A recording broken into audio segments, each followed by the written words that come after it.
anaga allah ka dhigo gam allah ka dhige way dileen alaa sa'aluu idaa jahilu haddaynan garanaynin may weydiiyaan raadiyaan qof garanaya weydiiyaan iyago hadday garan waayeen ninka intay ku takhaatikanayaan malakumowt may cid garanaysa raadiyaan fa inamaa shifaau liayi su-al aqoon la-aanta iyo wixii inaadan aqoonin maxaa lagu daweeyaa caafimaadkeedu waa inaad weydiiso yani qof garanaya qofka haddii wax la weydiiyey oo uusan garanayn waxaa laga yaabaa de cilmiga qof koobay ma jiro masaladu say u socoto waa laga yaabaa masale marka aadan aqoon aan ku soo marin aada halmaantay amaad wax ka xasuusato aan ku kala caddayn oo wakti hore kugu dambeysay in lagu weydiiyaa dhici karta kaana qur-aankeena wuxuu ina amray ilaahi subxaanahu watacaala inaad tiraahdo ma garanayo ma garanayo waa saalanta eray ahaan waa u fududahay laakiin waa laga yaabaa qofku mararka qaarkood inuu is yihahda maado hebela oo halkaa lagaaga yimid yar hadda ma garanaya dhihi markaasuu isaguna meel madaxa ku diiri wuxuusan garanayn buu ka jawaabi ummadiina wuu lumin isna cadaab iyo baadinimo iyo dembi ku geli ilahi baa yidhi walaa taqfu maa laysa laka bihi cilm waxaadan cilmi u lahayn ha dhex gelin oo hadda baaran maxaa yeelay ina asamca waalbasara waalfu'aada kullu ulaa'ika kaana canhu mas-uula maqalka iyo araggaaga iyo waxa qalbigaa uu go-aansanaya iyo casiimadaad arrintaa ku samaynaysaba aakhare waa lagu weydiin waxaad taqaana u sheeg dadka waxaadan aqooninna ma aqaana dheh si dadku ay u raadsadaan qof kale oo yaqaan haddii qofkii cilmiga ay u malaynayaan dadka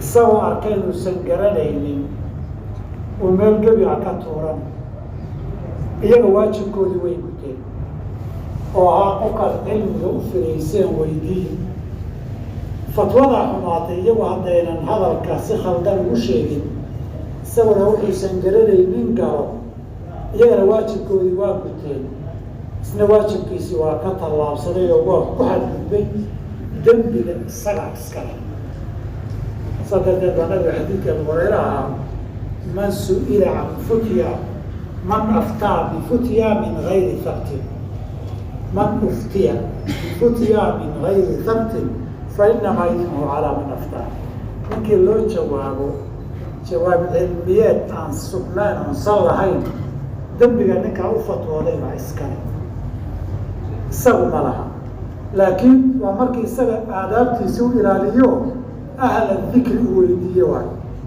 ninkii haddii nafya shaydaan uu wax qaado wax qaldan uu u sheego dembiga aakhare isaga alla ka weelayo iskale gabagabadii nabigu wuxuu kaloo sheegay mar kastoo aakhiru zamaanka loo sii dhawaado cilmigu waa yaraan doonaa imaamadii cilmiga iyo kursigii cilmigana dadaan booskeedii ahayn baa fadhiisan doona markii dadkeedii la waayo kuwa isu xilqaami doona oo booskii fadhiisan doona say sii badataba nimaan wax aqoon baa dadka cumaamadii aqoonta u xihan doona markaasuu wixii la weydiiyaba jawaabu bixin doona xilliga waa xilla ummaddu lumayso kuwana waa lumayaan isna waa lumsan yahay nawaxase waa kii lahaa aakhiru zamaanka in allaha laa yaqbidu lcilma intizaacan yantasicuhu min ahlihi wadahaad min suduuri rijaali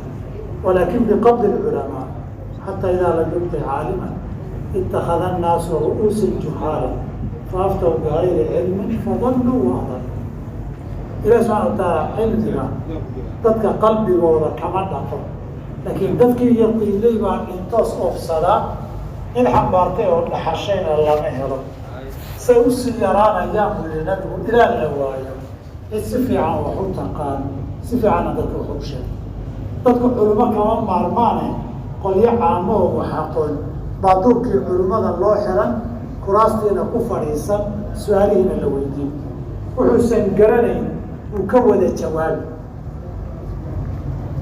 waaftahu bigayri cilmi fadalluu iyagu way dhumayaan, dad dhusan bay noqonayaan, wa adalluu dadkiina way dhuminayaan. dee nin dhunsani dad ma hanuuniyo, nimaan dariiqiiba aqoonna dee kuuma dhulmaamo. mid walbana saas oo kalay leedahayo dee xulumtoo dhan baa sidaas.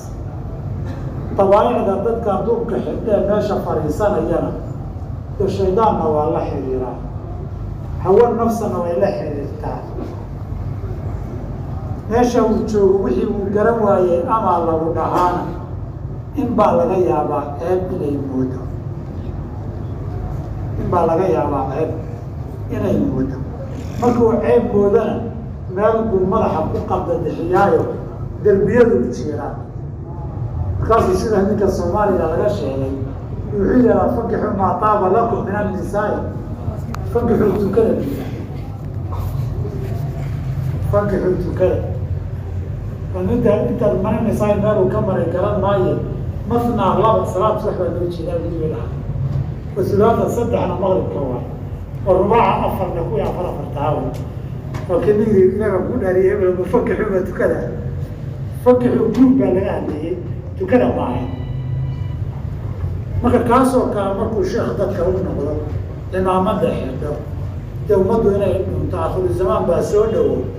waxaa soo dhow xilligii uu nabigu sheegay inay qiyaamadu dhici doonto iyadoo dhulka gurkiisa joogin wax tawxiidii shahaado qiraya. mar walbaba baadinimadu way soo badan, dubitaankuna waa sii badan, baraka beelihii tijaar ahaana gadaal buu ka iman.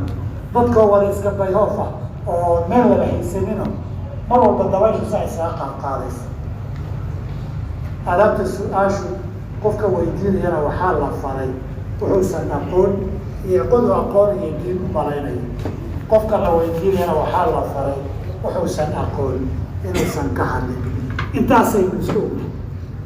aniguna waxaanan aqoon inaanan gelino waxaan garan waaya ma garanayno.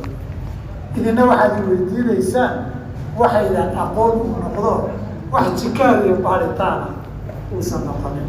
baaraka allahu fiikum, jazaakum allahu khayran.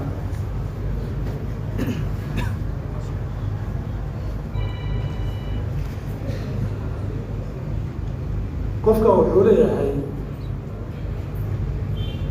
haddii aanoo daahir ahayn, xagga gabdhaha u malaynayaa, soonka xirto habeenkii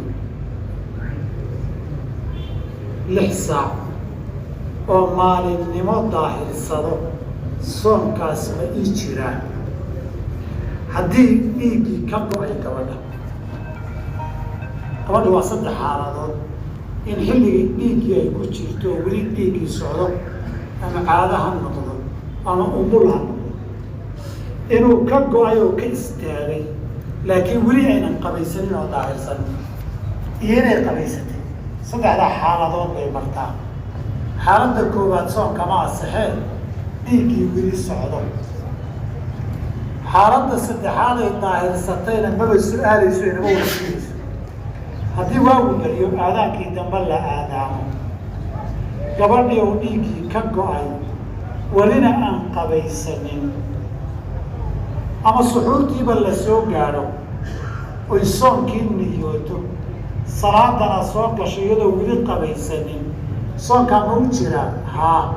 waxay la mid tahay qof janaabo qaba oo isagoo janaabo qaboon qabaysan saxuurtay, salaada markay soo gashay kadibna qabaystay.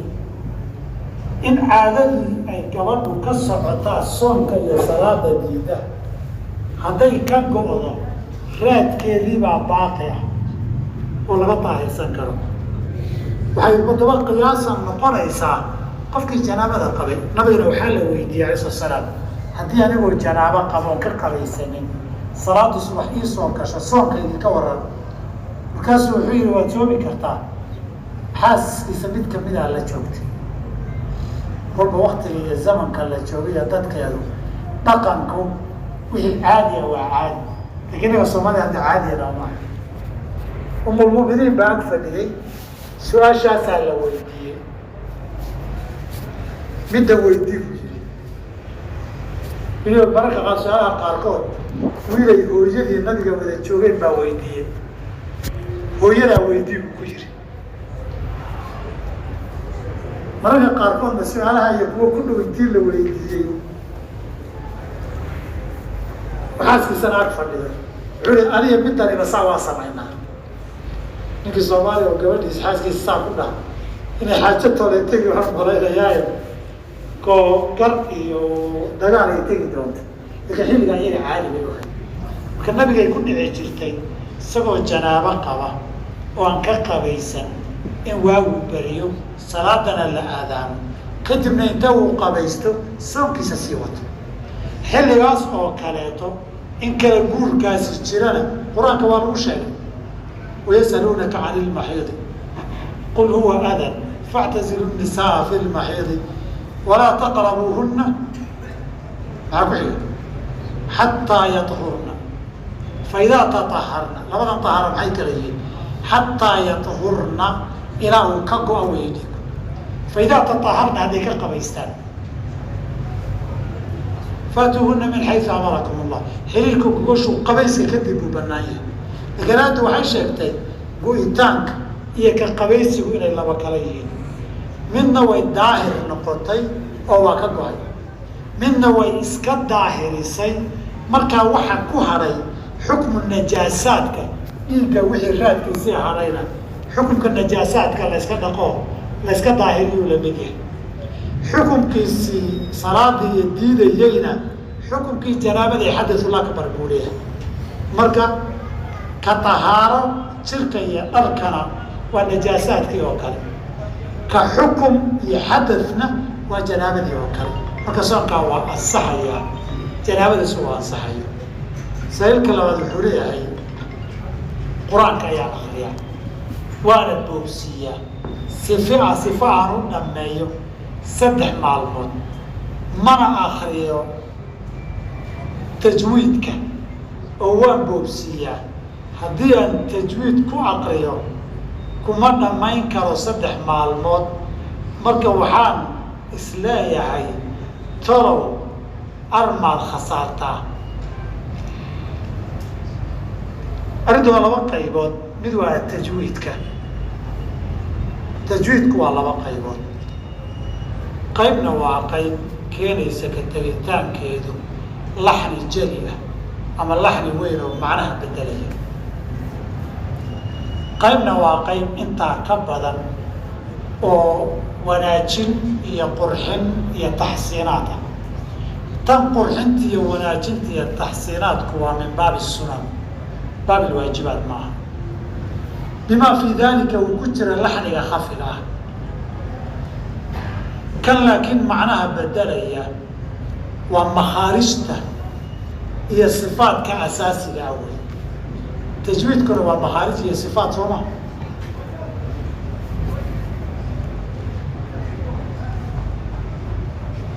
makhaarijtii haddaad bedesho laxnigaasi macnaha inuu bedelaa dhici karta, kaa lama ogola.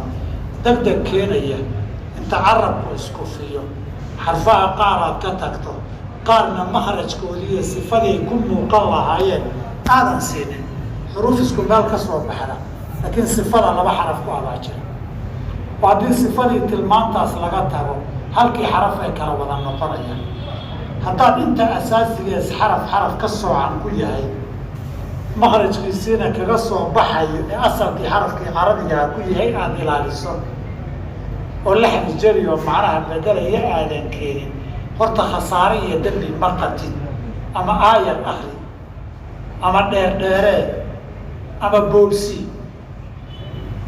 haddaabad 3 maalmood ku dhammaysana wax sharciga intaan garanayo khalad ah ama meella uun aad kaga dhacday ma jiro. waxa ugu dhow waa xadiidka cabdillahi bn cabd ilcaas. xadiidkuna wuxuu ka hadlay 3 maalmood ka yar qofkii ku dhameeya. qur-aanka ma fahmin qofkii ku dhameeya 3 ka yar. xadiitaa baa usoo laaban doonaayo alfaadiisa kala duwan insha allahu tacaala. 3 maalmoodba haddaad ku dhamaysaay dhib ma laha. 3 maalmood ka yar haddaan ku dhameeya ramadaan baa lagu jiraay waa lagu dhamayn karaa. 5 baa lagu dhamayn karaa, toddobaa lagu dhammayn karaa, 3 baa lagu dhammayn karaa, ka yar baa lagu dhammayn karaa. waxaan filayaa ka yar wuu ku dhammayn karaa qur-aanka ninkii aqriya in lamida inta uu mobileka fiiriya maalintii.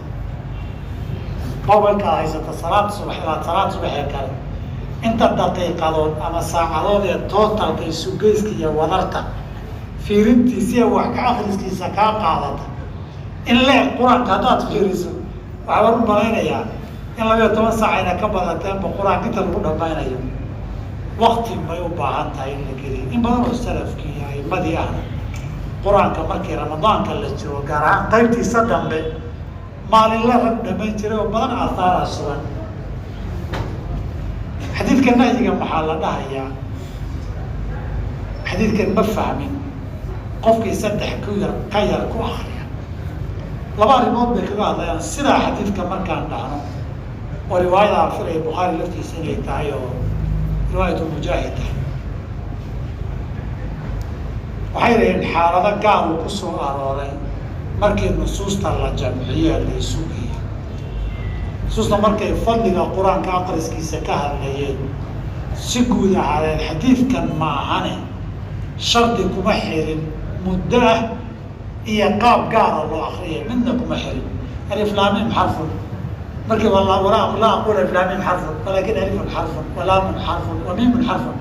inta nusuusta qur-aan iyo fadligiisa iyo akriskiisa ku dhiirigelisay wax dhanba kala qaaday. halkan xadiid haddaba xaalad buu tilmaamayaa qofka doonaya qur-aanka inuu tadabbur iyo faham macaanida iyo axkaamtuu xambaarsan yahay.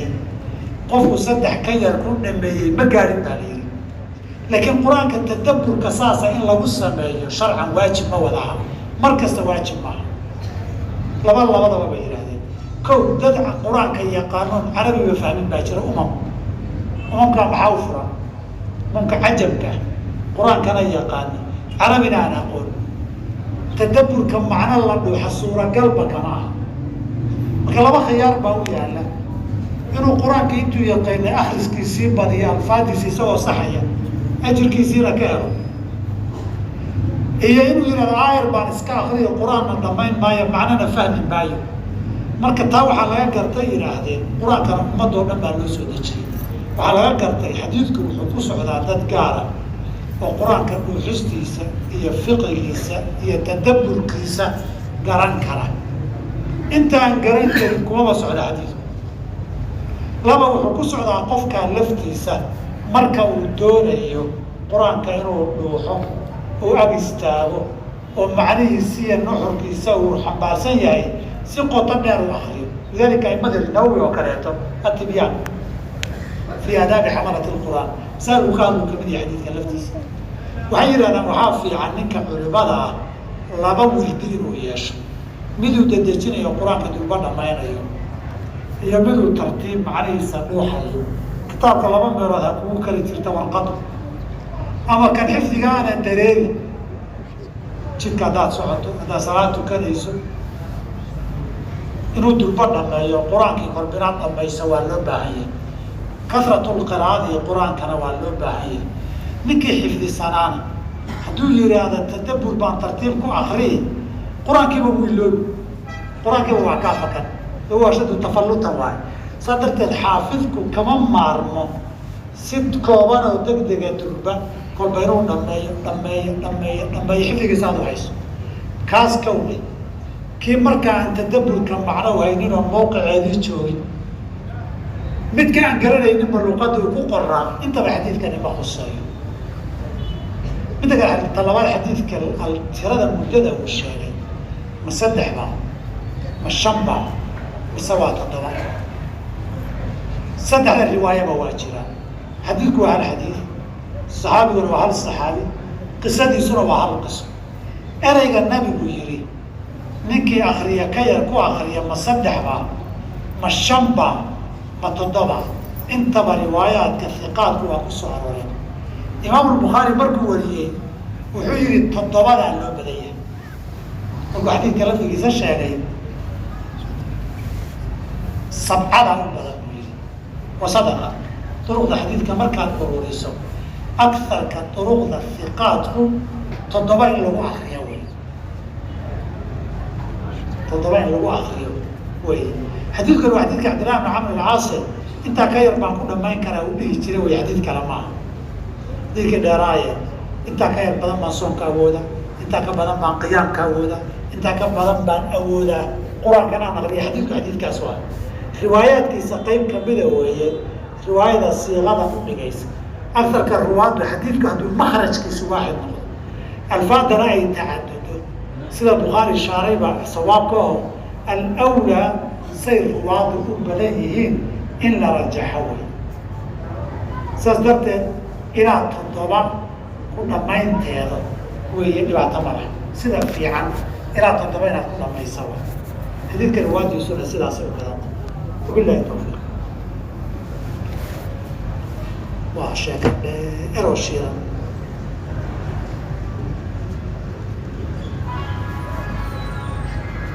kan soonka kuma saabna khudbasaro weeye kale. ramadaanka dhexdiisa hataa khudbasaradii ma wada. hooyaday fidyada aan ka bixinayo walaashayda oo xaas ah ninkeeda dhintay ma siin karaa? hadda adigu bixinaysa waad siin kartaa walaasha, waxa adigu aad bixinayso walaashaa waad siin kartaa, zakadaada waad siin kartaa, sadaqadana way kaaga bixi insha allahu. sadaqatun wasilatunna way ku noqon.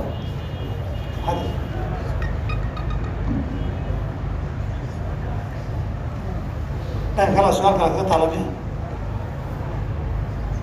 qofku hadduu suuxo saacad ama 2 saac qiyaasta soonkiisa ma burayaa? maya. maalinka horaan kasoo hadallaan u malayno xaaladaas suuxdinta googo-aysaay waxay lamid tahay hurdada, bay axkaamteeda qaadanaysaayo soonka ma jebiso. qof wuxuu leeyahay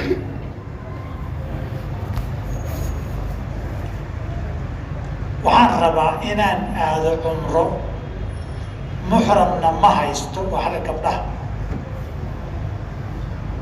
qof dhalinyarana waan ahay, dad koox ku baxaya ma raaci karaa? jawaabtu waa haa.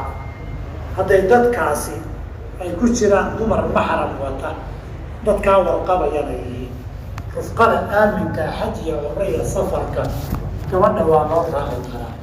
fi saxiixi bukhaarina ummahaat lmu'miniin nabigu markuu dhintay kadib saxaabada iyo khulafaday la soo xajin jireen, qaarkoodna maxaarimba malahayn sida safiya bintu xuyey iyo kuwa lamidka ah. xilligii cumar bay bilaabeen akhirkeedii, intuu cusmaan hayay khilaafadana way la soo wada xajin jireen. cusmaan cabdiraxmaan ibni cawf iyo caligaana hareeraha laga dhigi jiray, tiimku iyagoo ay la socdaan, laakiin safartiina la safar maxram khaasana ma jiraan qaarkood. ummahaatuhunna xagga guurka iyo bay ahayde xagga maxramnimada ma ahayno, fasaluhunna min waraa'i xijaabin waakiilayo, oo maxram raggan kuma ahayn. saas darteed riwaayada bukhaari warinayo qisadaas fii cumar xilligii sii dhacday qof inkirey lama arag. xilligii cusmaan ay dhacaysee dheeraana lama tabinin intaan garanayo cid saxaabaa oo inkirtay oo khalad weeye tiri. walidaalika bay siyaaqada bukhaariya rag kale u eg tahay iyo shuraaxdoodu inay masale ijmaaca tahay, intaasi banaan tahay. waa isla saxaabadii welisay xadiidkan maxramka iyo shartintiisa.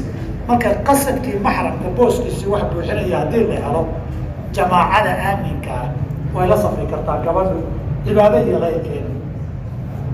qofkana wuxuu leeyahay anoo xayd qaba qur-aan ma aqrin karaa iyo kitaabka ma qaadan karaa? su-aashaasi ma dhamaata weliga soo maa. su-aashan oo kale ma dhamaataa loo bixiyaa. haddaan aada ugu baahanahay oo taxfiid ku jiro, koba sababtay rabtaa gabadhu inay sheegto. muhimaddu waxaa weeye gabadh caado qabta qur-aan korka ma ka akriyi kartaa? waa masalo. musxafka ma taaban kartaana waa mas'alo iskuma xidhna qur-aanka akhriskiisa iyo musxaf ama musxaf ha ka akrido ama yaanay ka akrin oo korkaba ha ka taqaano ama musxafka qur-aan ha ka akriyayso ama meeshuu ka yaallay intay ka qaada meel ha dhigayso meesha gurigii baa la tirtirayaa musxafkaa meesha laga qaadi xaggaa la dhigi qaadistu waa qaadis taabashaduna waa taabasho akriskuna waa akris waa musxaf la socon mise la socon marka waa inay isu iman karaa qaadis akrisana waa noqon kartaa akris keligii iyo qaadis keligeedana waa noqon kartaa kii laga jawaaba masaladan dee laba sababoodba uma dhammaato baahideedoo joogto oo taagan caadadiina gabdhihii waa wax joogto oo bil kasta soo noqonaya qur-aankiina waa wax mar walba loo baahan yahay in la barto o la akriyo imtixaan lagu galo baahidii waa joogto culimmadiina duul culimo kastay noqdeen dadkiio meel way isugu toosi waayeen haa iyo maya wada dhihi waaye labadii wadaaday arkaan dadku midna dhib male buu dhihi midna ma taagan kartid buu dhihi marka mararka qaarkood duul culimo kastaan kulu kaajay oo kaleeta ay ku noqon wax hadday baahidiisu badan tahay khilaafkiisuna badan yahayna in wadaadkii la arkaba la weydiiyo lagu soo celceliyo qof walbaba uu wadaad kasta weydiiyo oo wax iska dabiiciya saa darteed meel kastoo la isugu yimaado ay gabdhuhu joogaan su-aashaa way taallaa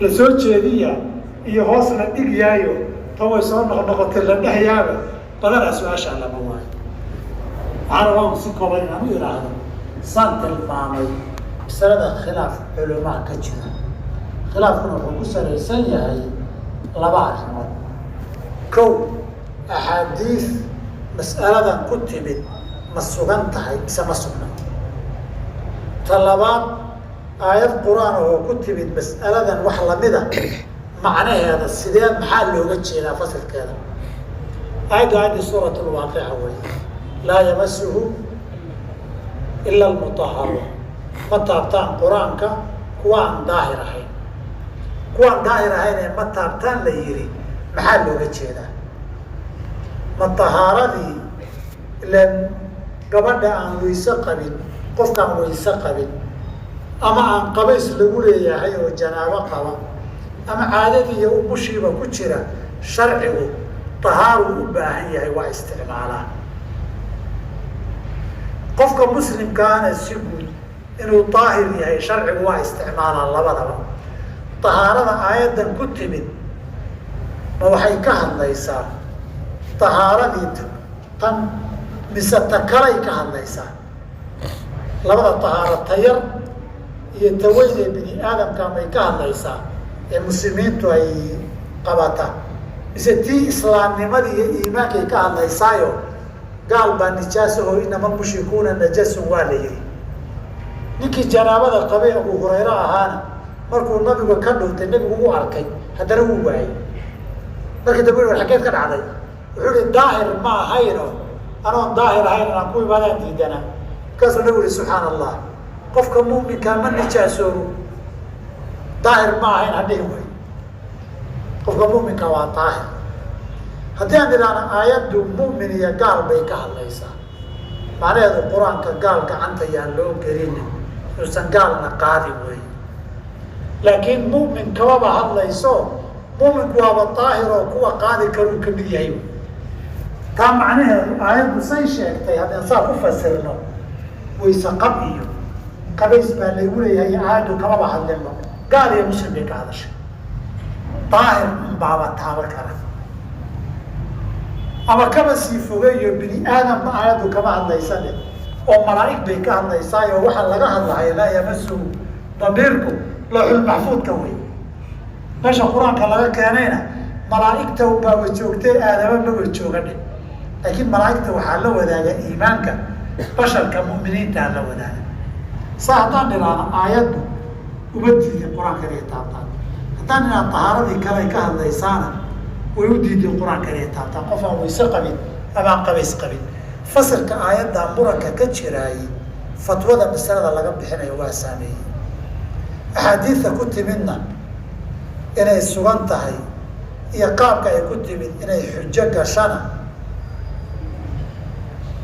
iyadana muran ka dhashay baa jira axaadiis baa ku jirtaa qur-aanka ha taabanin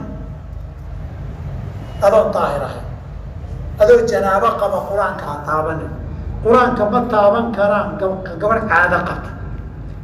xadiidan ma waxbaa ka sugan mise kama sugna? cinda jamaahiiri ahlilcilmi waxba kama asixin. laakiin haddii la waayo wax kale, xadiidka daciifka iyo ijtihaadka soo kama fiicna.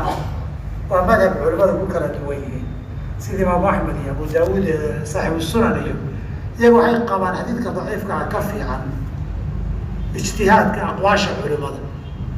waxaan filaya ciraaqi ba waxay tilmaami jiray kaana abu daawuud aqwa maa wajad yarwiha wadaciifa xayu lam yajid. waxa u xoog badana heru wariyaa, markuusan helinna kan ugu roonee daciifka ah buu wariyaa.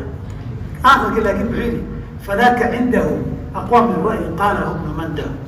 fadaaka cinda aqwa min ra'yin qaalahu ibnu mandah. ibnu mandah a soo guuriyey. imaam axmedna saas u qaba bay yihahdeen. marka daciifkaa indhaama aqwaal ijtihaadaada isagaan isaga dhaqmay oo ma banaanaan dhihi. iyo xadiidka mursalka ah xujo ma galaa. xadiidka camr bni xasmin laa yamasu lqur'aana ilaa aahirun iyo laa tamasa lqur'aana ilaa wa anta aahirun. haddii xadiidkaas waa mursal, rijaashiisuna waa hiqaad. culimmadii fuqahada ee mursalka waa xujo tiri dee daliil bay u haystaan iyagu. waana madhabka maalikiyada iyo xanafiyada. abu xaniifiya maalik wey. masailka qaarkood axmedna waa ka agdhowya, dadka shaaficiyada maaha. baabka markii la jooga laakiin way isaga biireen, jamhuurtay ku raaceen.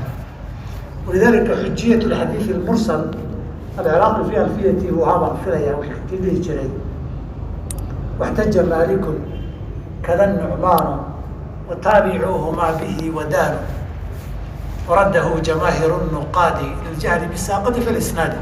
waxtaja maalikun mursalka imaamu maalik waa daliishaday. kada nucmaanu abu xaniif nucmaan ibn thaabit wataabicuuhumaa dadkii madhabkooda raacay oo dhan wadaanu tadayunan bay diin ahaan bay u daliishadeen oo diin ahaan bay ugu dhaqmeen. marka madaahibtii mursalka xujo dhihi jirtayna intii tiri mursalku waa daciif oo jamhuuru ahlilcilmi bilxadiidiyo calaa raasi imaamu shaaficiy ay kamid yihiin muslimna muqadimada ku sheegay. jamaahiirtuna sidaa ay qabaan waa daciif waxaasoo dhan. daciifkuna taxriim looma daliishado. fadaa'ilka iyaa daciifka loo qaata hadduusan adkayne xaraam iyo xaaraam markay tahay lama cuskado. khilaafka ayaan intaa ka badan ku dheeraanine axaadiidta intaasa baa culimmada qarni kastoo la jooga lagu qaybsan yahay masaa'ilka. tanna masaa'ilkaasay soo gashaan. khilaafkaasaan hadba ku garaabaynaa culimadu inay kala qaybsanaadaan. nin walba diidii la saxsan u sheego wax cad oo nas ah oo ku cad inuu xaraan yahayna ma jiro, oo sugan oo la ysku raacsan yahay. kadib waa masalada istinbaad iyo ijtihaadaadka iyo aqwaashaas. gabadh qof hadday ka maarmi karto, qaacidada fiqigu waxayna baraysaa alkhuruuj min alkhilaafi mustaxab. way fiican tahay meel khilaaf waa dambaabi iyo dambaabi maysi la ysku hayo inaad iska badaysaa fiican. waxa la ysku hayo haddaad iska daysa waa dambaabtay ma aha. haddaad akrida waa dambaabtay iyo maada dambaabin wey. haddaadan taabanin waa dambaabtay ma aha. laakiin haddaad qaadoo taabatood kala bixisa waa dambaabtay iyo ma dambaabin wey. waxa muranku ka taagan yahay dembi baad gashay iyo maadan gelin wey. hayriba waa jaan bay soomaalidu dhahaane camalkan aad samaynayso haddiiba muran ka dhasho waad ku dambaabi oo cadaab baad ku mudan iyo dambaabi maysid oo cadaab mudan maysid. in daniba kaa maalan sii weyda maahane inaad meesha waa cabsi iyo cabsi maaha cabsi ku daabay tiri soomaalida aada iska badaysaa fiican. oo naftaadu meel lagugu murmayo naar baad ku geliya ku geli maysid. naftaada lama dhigo siday cibaadadaada aan loog dhigin meel lagu murmayo way asaxdaya ma asixin. murankeeda lama geliyo cibaadadaada. raasamaalka ku eed rabtaa akhara miisaanka xasanaadka inaad ku badbaado saa dooni adigu qab. haddaad rabta xataa waxa soonka ma jabiyaad qabtaa laakiin ha samayn hadduu muran ku jiro. soonkaagii khalkhal iyo muran iyo buuqa gelin adigoo qaba inuusan jebinaynin haddana inaad samayso wax kugu waajibinayo sharciga ma jiro. alkhuruuju min alkhilaafi mustaxabu waa fiicanta saa darteed gabdhuhu meesha muran baa ka jira murankaana waa iska ijtihaado wixii xaqu akhiran noqon doona ilaahay baa garanaya wixii ka maarmi karaan gabdhuhu hay iska daayaan qofkay ka maaran siin weydo labada qowl ee culimada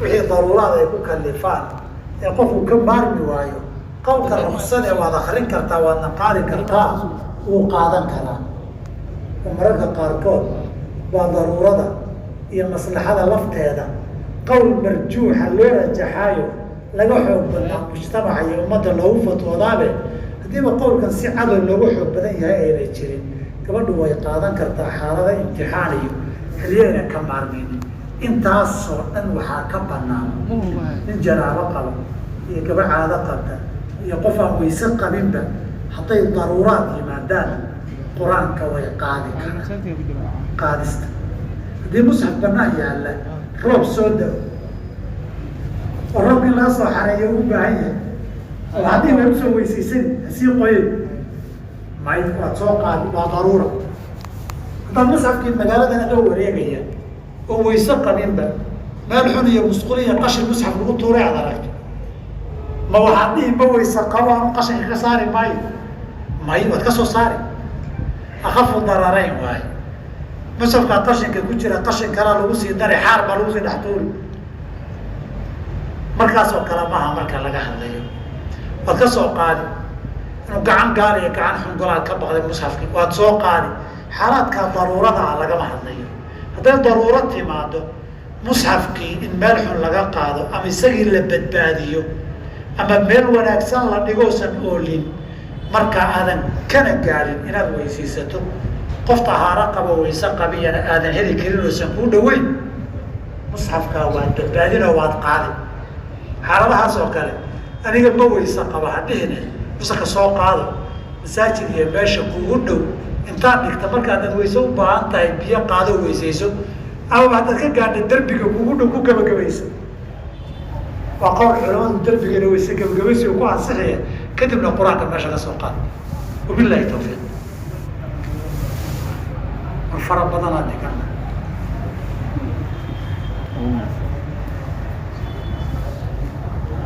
dadka oo la afuriyo ajirka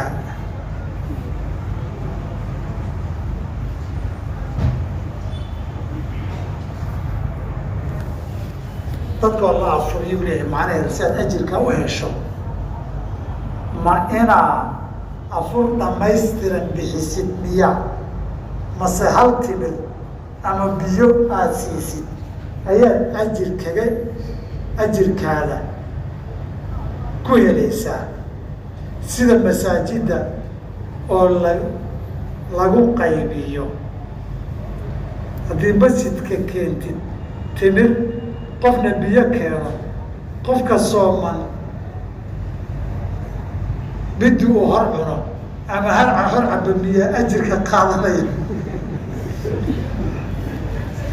mise labaduba way helayaan daca waa su-aalo meesha ku jira sharcigu qofka hal nabigu markuu alay slam man fatara saa'iman falahu milu ajri qofkii qof sooman afuriya ajirkiisa oo kalu leeyahay masaladan asalkeedu waa laba arrimood bay xambaarsantahay dhiirigelin khayrka iyo waxtarka dadka lagu dhiirigelinayo iyo xasuusin la isxasuusinayo fadliga iyo raxmadda ilaahay waasacnimadeeda fiiri qofkii ajirkiisii waxba looma dhimin adna mid lamidaa lagu siiyey isagoo ajirkaa wuxuu ku helay maanta oo dhan buu gaajaysnaayo oo mana adiguna in yar oo uu afka ku dhuftay baa lagugu siiyey macnaheedu maha waxaad siixisay baa abaalkaa u dhigmee fadliga ilaahay iyo raxmaddiisa waasacnimadeeda isagoon kan waxba laga dhimin ba adiga waxaa yar waxaa weyn lagugu siinayaa saa darteed khayrka ha yaraysan abwaabta khayrkana lagugu dhiirigelinaya wey halka waxaan uga jeedaa intaa hordhaca waxaan uga jeedaa hadday laba qof afuriyaan iyo hadday saddex qof afuriyaan fadliga iyo raxmadda ilaahay ee waasica qof kastoo wax qofkii uu afuriyey la yiraahda kaga qayb qaata ajri mithla ajrihi buu leeyahay. ilaahay raxmadiisa waasacana markii horeba in ninkii soomanaa waxa la qaybsada la yiraahdo looguma talagelin. kiisa u buuxa weelka baadna lagu buuxinayaa. haddii aad qofkan wada afurisaan idinkoo laba ah mid walba wuxuu keenay ku afuro mid walba mithla ajrihi buu leeyahay. marka baabka raxmadda ilaahay ee waasacee qof walba ka dhargi karo waxba ha isku celinin. tusaale waxaad oo soo qaataa masaajidkii man banaa lilaahi baytan bana allahu lahu baytan fi ljannati salama dhih. haddaa isku dardarsanana wal masaajid isla dhisna mid walba bana allahu lahu baytan waa fi ljanna. walidaalika nabigu xadiid kale ku tilmaamay oo yihi walow ka mifxasi qataatin shimbir buulkeedna ha noqde. shimbir buulkeed ba lagu tukadaa masjid ma noqotaa. waxaa laga hadlayaa masjidka dhismadiisa in yarna aad ku darsatidee bana allahu lahu baytan fi ljannati. marka masaajkaa dadkii dhisay hal qof ina wada dhisa qasab maaha si jannada guri lagaaga dhiso. in yar haddaad ku darsato guri baa jannada lagaaga dhisaya. sidii loo kala wax bixin weynaa baa loo kala guriyo waa weynaan karaa qiyaamada jannada marka la tago. laakiin nin walba guri jannada waa looga dhisi. guri jannana dee kudee qaali daba jannada asad iyo raasamaal aad ku yeelato kudee fadliga ilaahay waasacnimadiisaa laga hadlayaa. markii aboorta khayrka saa la isugu dhiirigelinayo raxmaddaa fadliga weyn ee waasacana la sheego ciriiri kama jiro. sidii kii masaajidka uusan uga jirin insha allahu kansoonkana kama jiro waa wada helaysaa. qofkii qub timir siiya qofkii galaas biyaa ugu dara sa darteed baa calab culmadeedi kamida wuxuuna dhihi jiray markaa masaajidka timaado adoo timir iyo biyo wadato kuwaaga laguma afuro qof sii hadda kuwiis ku haysta ka qaado isagana kiisii aad ku afurtay ajirkaaga oo kale ha helo. isagana kaagii ku afuray ajirkaaga oo kale ha helo. kiisii haddaad kaagii ku afurto moogtahay biyaha iyo timirtaaga in haddaad ku afurto bardiyaaqood waxba uma bataasoo lama dhihin. haddaad tiraado may aniga timirteedii biyahaygaana watay kuwaygaan ku afuri soonkaaga ajirkiisu baad leedahay awow. haddaad tiraado qofkaasa intaas kuwiisa ku afuro ajir iga heli bakaylnimo ka xun ma jirtaa ajirkaaga. haddaad kiisa ku afurto ajir uu ka helo adna kaaga uu ku afuro ajir ka hesho. dadka qaar baa sidiisaba dunidan xataa adduunka la xisaabtamo isagu wuxuu hela ma fiiriyo. hebel wuxuu helu fiiriyaa oo xisaabiya markaasu halkaa go-aan ku qaataa. war aniga haddaan timirtaadii taydii intaad cunta ajir kaa hela ha fiirinin taydii aad cunta ajirkaad ka helaysa ma fiiris kaa fiiri anu ajirka hela ha fiirinin ka adu aad heshay fiiri. haddiise adu aadan waxba wadanin oo ku siiya kaygoon ajir kaa helo maxaa kaa xumaanaya adiga. saas darteed ajirku waa waasac raxmadduna waa waasac. hadduu saddex qof alaabtood midba in ka qaato oo ku afuro insha allahu saddexduba mithla ajrihii bay helayaan. su-aal labaad wuxuu keena wuxuu yihi maalin soon qof isbitaal aado oo baaris loo diro sida dhiigag ama iskaan ultrasound oo qofkii soo waajiba sooman biyo cab lagu dhaho si iskaanka lagaaga qaado. hadduu iska afuro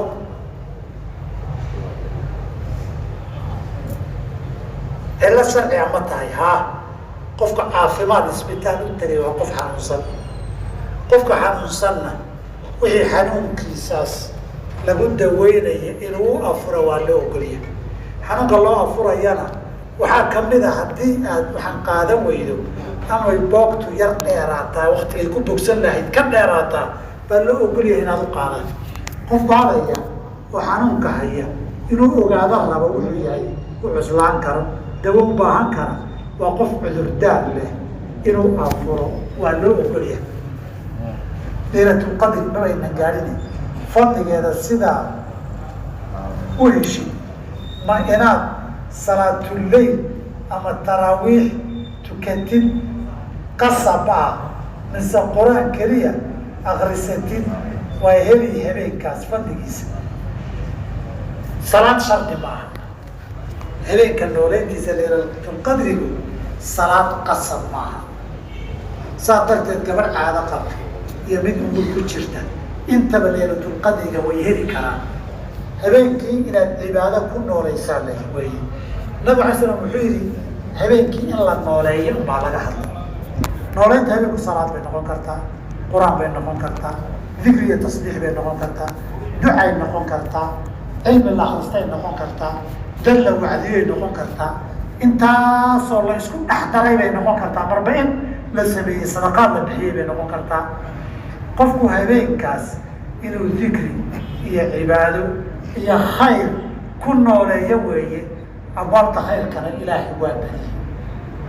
qof walba inta uu awoodo qayb salaad ka dhig, qayb qur-aan ka dhig, qayb duca ka dhig, qayb tasbiix iyo dikri ka dhig, qayb ka dhig qof adoo khayr wax u sheega, qayb cilmi aad kororsta ka dhig. qofkaan salaad loo ogolayn gabdhaha caadada qaba iyo umusha ku jira sida kale ha u nooleeyaan, insha allahu ajirkoodii way helayaan. inaad og tahay ina qasab maha caawa inaad ku qanacsan tahay ama wax kuu bidbidhaama inay laylatulqadri tahay, in wax kuu baxbaxa ama ad hadal maqasho ama hugud maqasho ama ay calaamado kuu muuqdaan qasab maaha. midna ogaada wax la hubo oo daliilkeedu asaxay oo cad yahay oo nabigana ka sugan yahay oo laylatulqadri inay ahayd lagu garan karo hal calaamad baa jira. calaamadaa markaad gaadhana teg laylatulqadri waa tegay. waa qoraxdoo subaxii soo baxday oodaan shuuca lahayn. hadday xalay ba ahayd laylatulqadri qoraxdoo shuuca lahayn subaxii soo baxdo ku dhaaf. tu aad rabto inaad kaalmaysato oo dadku u sinaanayaan oo daliil asaxay oo cad leh calaamadaa keliya jirta. inta kale waa wax daciifa iyo waa wax aan dadku wada ogaan karin, waxaan la hubin oo adigu isdareensiiso. salaan malaa'ig baan maqlay iyo hadda adigu waxbaan maqlay tiraada aniga gorfadhi haba maqal. maqalkaagana talow intee baa la hubaa ma shaydaan baad maqshay mooy alla aclam. ma hubin kartid malab iyo waxaad maqashay salaantiisa. macnaheedu maxay tahay? dadaalka ka gees ka bixi waayo. saa'ilka wuxuu leeyahay waxaan ahay arday macallin quraan, macallimad quraan, macallimad labadaba waana quraan ayaan baraa caruur. sidoo kale arday qur-aanka bartana waa ahay marka aan caadada qabo. su-aashii waa inagu soo noqotay soo maha. su-aasha waa kasoo jawaabay alma intaynaan ka jawaabin baa lasoo qoray dhexday kusoo jirtay su-aashaas.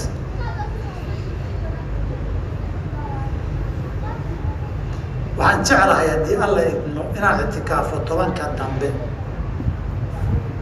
waxaan malaynaa inuu caadadu igu imaanayo qiyaastayda 18 ilaa 20 ayaan malaynaa. haddii aan ka qubaysto 23 masaajidka ma soo geli karaa oo ma ictikaafi karaa? ha inta ii dhiman hawaad ictikaafi kartaa. ictikaaf cadad go-an qasab iyo shardi maaha. cadad go-an daliil cadow yiri intaasaa shardi ama ka yar lama ictikaafi karo aniga ma arag. saa darteed qayb kamidoo duruuf kuu saamaxday haddaad ictikaafto qadarkaan ictikaaftay baad ajirkeeda leedahay.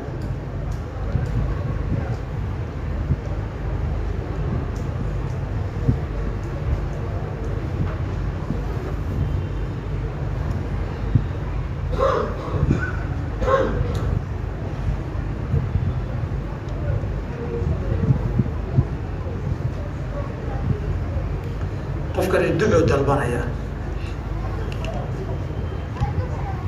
qof gaal ah oo aan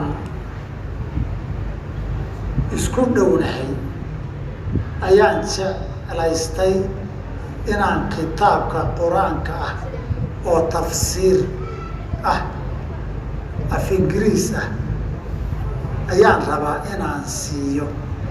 ma siin karaa? haa. qur-aanka keligii ah gaalada loo diidaya.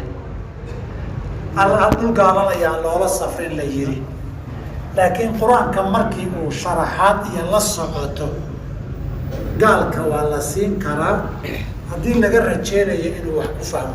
nabigu sanadkii 6aad ee hijrada heshiiskii Xudaybiya kadib waraaqihii boqortooyada iyo madaxdii ku hareereysnay jasiiradda uu u diray ee islaamka ugu yeedhayay aayad qur-aan ah ku jirta. boqorkii Ruum markuu u dirayey ku socota hebel oo qoladaa boqor u ah, nabiguna uu nebi maxamed yahay sheegay dacwada islaamkaan kuugu yeerayaa, haddaad ateecdana ajirkaaga iyo ajirka dadka ku raacaad heli, haddaad diidana dadkaana ka hor istaagto dembigooda dhan baa dusha lagaa saari. wayaa ahla alkitaabi tacaalow ilaa kalimatin sawaain baynana wa baynakum, aayaddaasna wuu raaciyey. marka aayad iyo fariin la socotay ahayd. xukunkaa waxaa qaadan meel kasta oo qur-aanka iyo wax kale ay ku wada jiraan, tafsiirkiisa ha noqoto, axaadiis la socota ha noqoto, kitaabka qayb qur-aan iyo qayb kale haddii la isku daabaco, iyo qur-aanka iyo tafsiirkiisii haddii la isku dhex daabaco, iyo mobileka qur-aan iyo barnaamij iyo magacyo iyo liistooyin iyo brograamyo kale abis kale ay ku jiraan, meel kastaoo qur-aankii lagula jiro iyo waxaa kala duwan qur-aanka keligii markuu yahay. qur-aanka keligii markuu yahay way marka axkaamta kale laga hadlayo. kitaabka ay gabadhu qaadayso ee caadadeen ka hadlayna waa qur-aan khaalisa markuu yahay. qur-aan tafsiir ku jiro hadaf sax oo inay ilaahay ku hanuuniya laga rajaynayo, gaalka waa loogu dhiibi karaa ama waa loo siin karaa. qofkani wuxuu leeyahay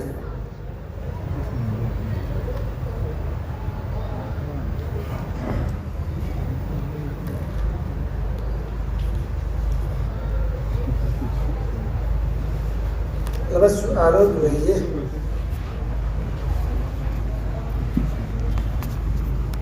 mid waa fahmi waaye, labadaba weysada ma jebiyaan wey. xaaskayga xaakada wuxuu yihi xaakada haddaan liqo ma iga jebaysaa? ta kalena wuxuu yihi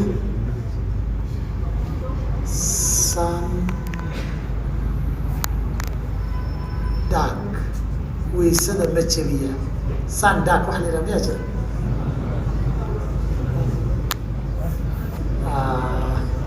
xarakadiibu qayb ka tegay. sandaar weyse jebinay maa weysadiibu weysada wey, weysada ma jebiya. sandaarku weysadu uu kamid yahay. soonku u wada miya? su-aashii waa ninka waa loo fasiray, su-aashii ujeeda. qofka hadduu yidha xaakada weysada xaakada haddaan liqo ma iga jebisaa? waa soonka. xaakadu mar way jebisaa, marna muran baa ka jira. mar way jebisaa hadday banaanka usoo baxdo oo dib u raadiso, laakiin hadday sanka intay soo dhacdo afka kusoo dhacdo, haddii aadan awoodin inaad soo saarto markay kor ka soo dhacday horay dhuunta ugu dhacdo, soonka ma jebiso. awooddaadagu way ka baxsan tahay. qofkana wuxuu awoodo baa wax lagaga waajibiyaa. haddii laakiin afka ay kusoo dhacdo iska tuf. fuqahadeena waxay qabaan soonka inay jebinayso.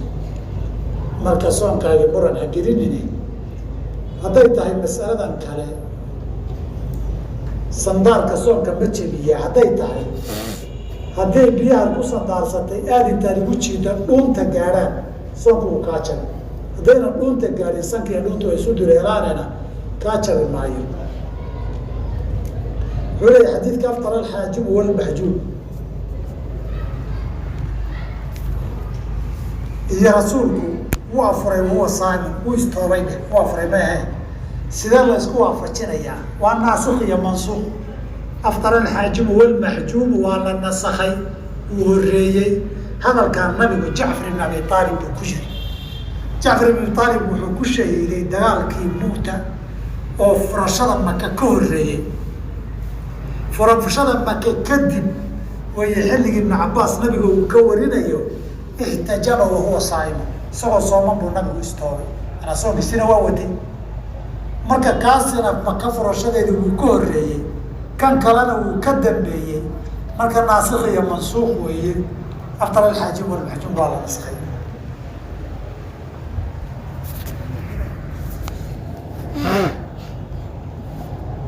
waan kusoo noqon soonkay ku saabsantahay weli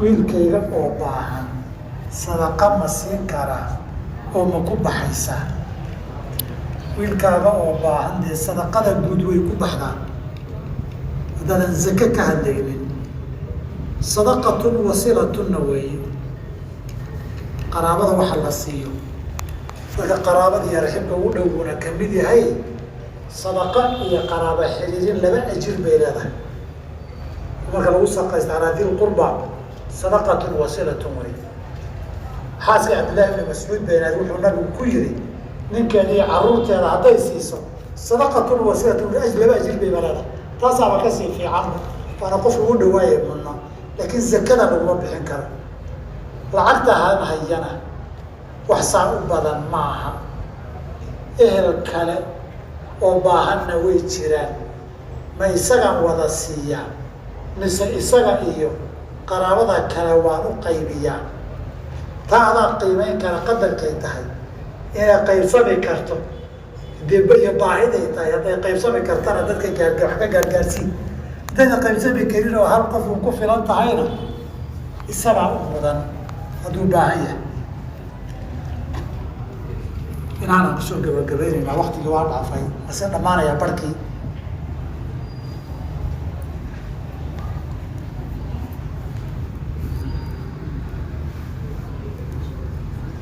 su-aashayda waa qof sooman ma isbari karaa ya hadde bari markaad tiraahda iyo baari sooma kala duwan luqadii soomaaliga akriskeedi iyo qoraalkeedi oo wax ka haystaa ay moogta hal abuu ka dhiga marka wuu isbaaris hadday tahay wuu isbaari karaa hadday sababto saan soo marnay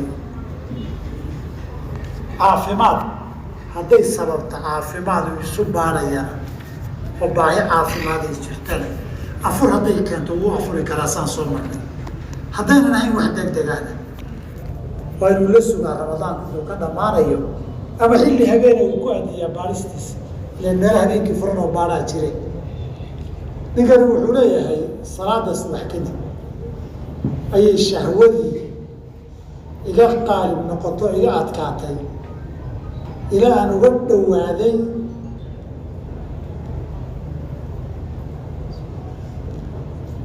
inay biyihii iga yimaadaan soonkaagii ma jabaya haddaan biyo kaa imaana horta soonkaagii jabi maayo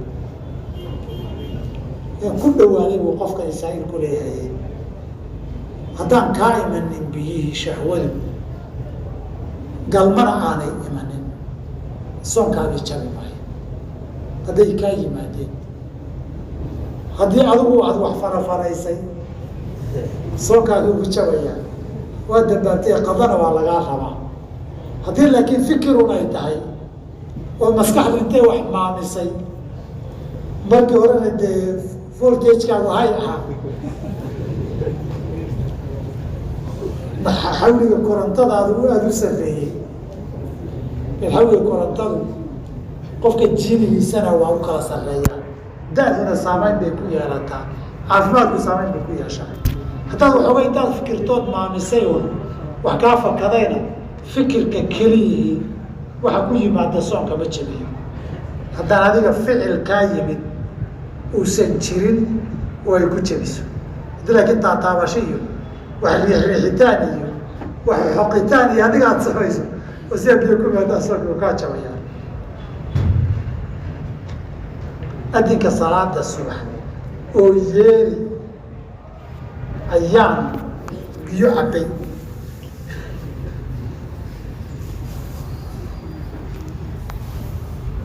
nin kalena waan cabsiiyey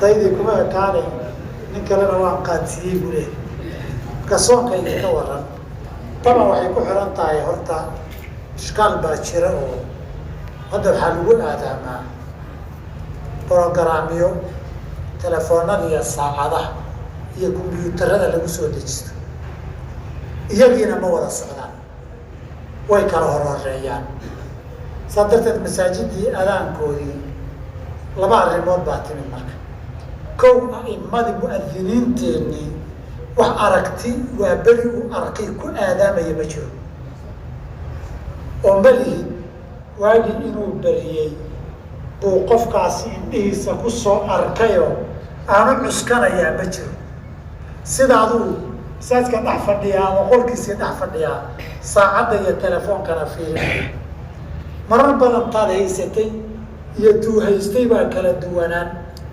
mararka qaarkood waxaa dhici tii saacaddu kuu sheegaysay iyo tii telefoonka barnaamijka u jira kuu sheegayay baa kala duwan yaa hubis la-aan baa taalla marka aimadii muadiniintii baa kala aadaamay oo 5 daqiiqo iyo kala horeyn 5 daqiiqana dee nin gaajaysan baa dhalki kara muddo nin ku dhalki kara waa tahay si fiicanna wuxuu cuni yaqaana wixiina u diyaarsan yahay cabitaan iska daaya wax la raamsado oo badan baa la cuni karaa soo saas maaha ninka alhaninka libaaxa wax badan buu cuni karaa oo ka tuuri karaa xagga shuga bixi karaa marka laba muadin oo laba masjido ay u dhaxaynin 5 daqiiqo inta loo kala soconayo oo 4 daqiiqo u dhaxaysa aadaankoodii baan nahaysata sida nahaysata waa sidaas oo ma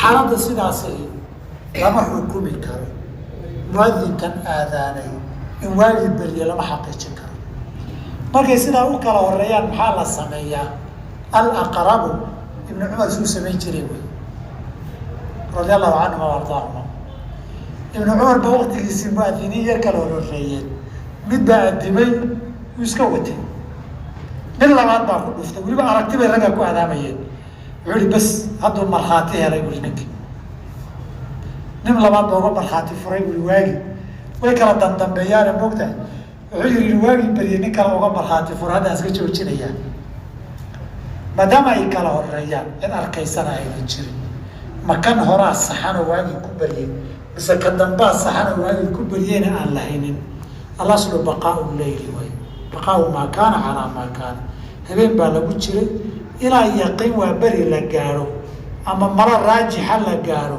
in habeenkii baaqi yahay weye qofkii sidaa wax ku cunay soonkiisii ma burin karno laakiin waxaan ku talin lahaa haddii ay laba gaadhaan iska jooji markhaati buu helay sida cabdillah ibn cumar intaad tiraahdo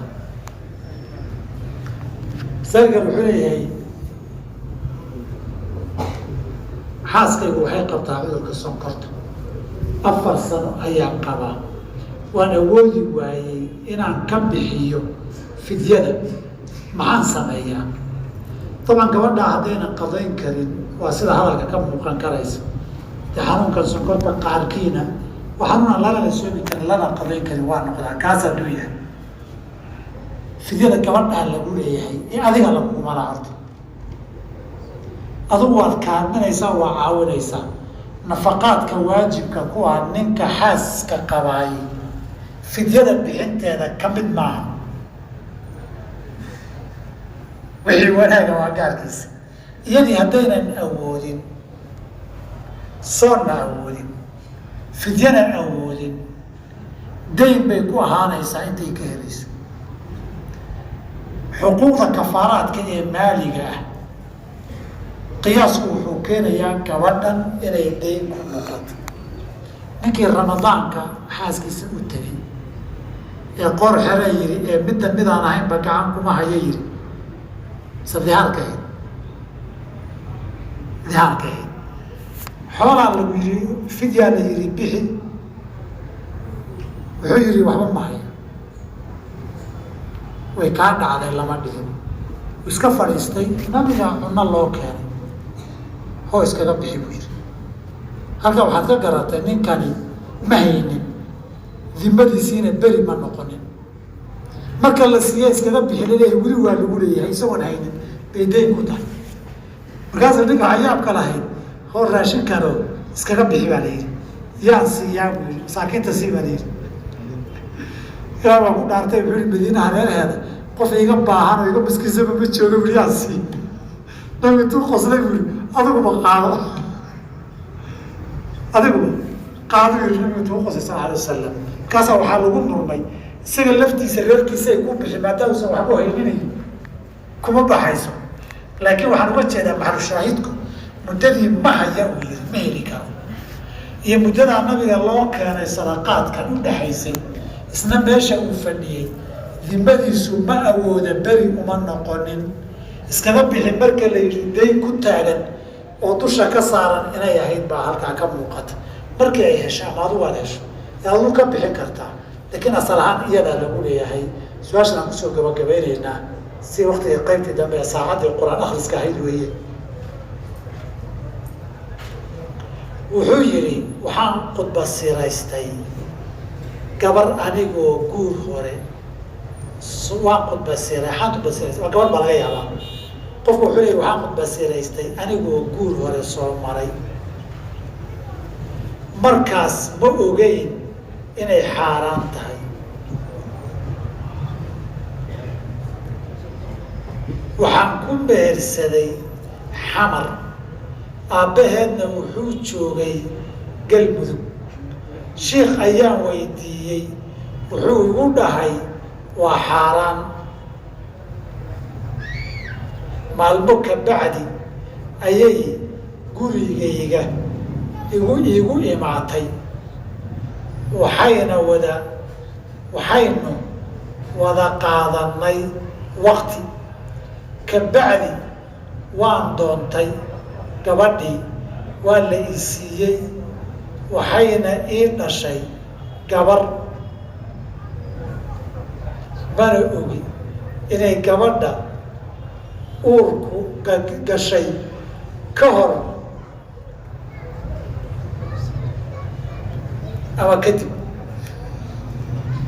gabadhaasuu weydiinayaa su-aasha waxaan u fahmay gabadhaasi ma anaa dhalay mise ma dhalin saas maan u fahmaan u malaynaya gabadha adaa dhalay sii wad soo wad gabadhaadii weeye adigay kugu abtirsan xuquuqdii ilmo la dhalayna kugu leedahay marka dambe hadday dhashay iyo uur gashay iyo markii horeba guurka khudbasirada ana nikaax faasida ha noqdo laakiin ilmaha ku dhasha ninka dhalay baa loogu abtiriyaa marka laba gooroba aday kugu abtirsan tahay ama ha ku aqalka ku gasho calool gasho guurkii hore ee faasidka ah ama ku damboo ansaxaya ku calool gashee laba gooraba adiga inaad dhashay baa lagugu abtirinayaa adigaana dhalay xuquuq bayna kugu leedahay ilmaha kalena lamid tahay wabilaahi tawfiiq ugu dambaystii ninkani wuxuu leeyahay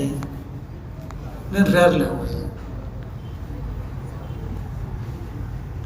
isagu caruur buu leeyahay reer kale uu qabana caruur la-aan wey marka reerkaa labaad ee ilma la-aanta ka ah in loogu soo duceeyuu rabaa idinkuna waadna soomantihiin galab jumcana waa joogtaan